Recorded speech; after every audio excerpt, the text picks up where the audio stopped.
بسم اللہ الرحمن الرحیم۔ میں ہوں رفیق ابن علی اور آپ دیکھ رہے ہیں اپنا پیارا چینل رفیق ابن علی۔ دوستو، قرآن مجید فرقان حمید میں کچھ احکامات بار بار دہرائے گئے ہیں، جس طرح کے بہت ہی مشہور و معروف قرآن مجید کی ایک آیت ہے کہ ان الذین آمنوا وعملوا الصالحات،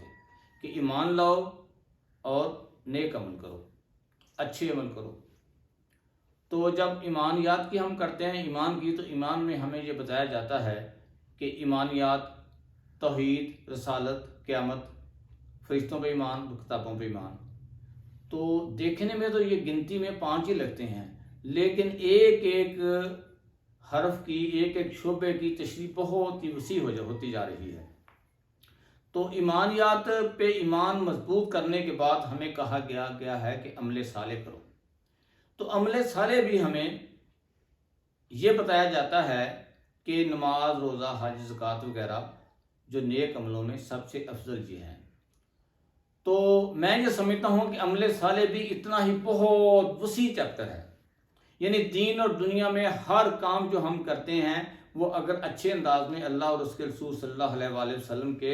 حکم کے مطابق کیا جاتا ہے تو وہ عمل صالح ہو جائے گا۔ تو ایک شخص جو ایمانیات کی دولت سے تو مضبوط لے کر فیلڈ میں جاتا ہے اور نماز، روزہ، حج، زکوٰۃ کا بھی بہت زیادہ پابند ہے، تو جب فیلڈ میں جائے گا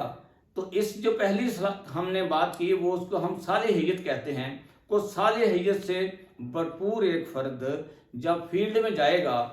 عملی دنیا میں جائے گا، وہ جو عمل صالح ہے عملی دنیا میں لے کے کرنے والے کام، مثال کے سچ ہے، سچائی ہے، اس کام کا ماسٹر ہونا بھی بہت ضروری ہے۔ تو دوستو، یہ بات ایک سمجھنے والی بات ہے کہ میں عمل صالح کی دولت سے مالا مال ہو کر فیلڈ میں جاتا ہوں تو مجھے وہاں پہ کام کرنا ہے، as a electrician, as a driver, as a doctor, as a engineer, as a teacher, کسی بھی شعبے میں کام کرنے کے لیے فیلڈ میں اتر رہا ہوں، لیکن اپنے فن کا ماسٹر نہیں ہوں۔ میرے ساتھ والے کام جو کولیگ ہیں وہ اپنے فن کے ماسٹر ہیں، تو یہ طے ہو گیا کہ میں کامیاب وہاں نہیں ٹھہر سکتا، یا مجھے ڈرائیوری آتی نہیں ہے تو میں جتنا بھی نیک ہوں لیکن وہ مجھے اپنے اپلائی کو وہاں نہیں رکھیں گے۔ تو اسی طرح سے کہ اگر میں اپنے فیلڈ کا، اپنے جاب کا ماسٹر نہیں ہوں، اس کے اندر بھی صلاحیت جو ہے، عمل صالح کا دوسرا شعبہ جو ہے صلاحیت، ہم اس کو کہہ سکتے ہیں۔ تو اگر صالحیت اور صلاحیت دونوں اکٹھی ہو جائیں گی تو فیلڈ میں ہمیں کامیابی کے لیے روشن امکانات ہمیں نظر آئیں گے۔ تو میں یہ کہتا ہوں کہ صلاحیت بھی صالحیت کا ایک مضبوط شعبہ ہے، یعنی فیلڈ میں عملی زندگی میں جو میں نے کام کرنا ہے وہاں پر بھی جو صلاحیت میرے کام آئے گی تو اس کے لیے بھی صالحیت کا ہونا بہت ضروری ہے۔ یہاں اگلا نقطہ جو بہت زبردست میری سمجھ میں جو آتا ہے کہ ایک فرد جو ہے وہ بہت اچھا ڈاکٹر، بہت اچھا انجینئر، بہت اچھا الیکٹریشین، بہت اچھا سائنسدان، اپنے شعبے کا ماسٹر ہے، وہ اکاؤنٹنٹ بہت اچھا ہے، لیکن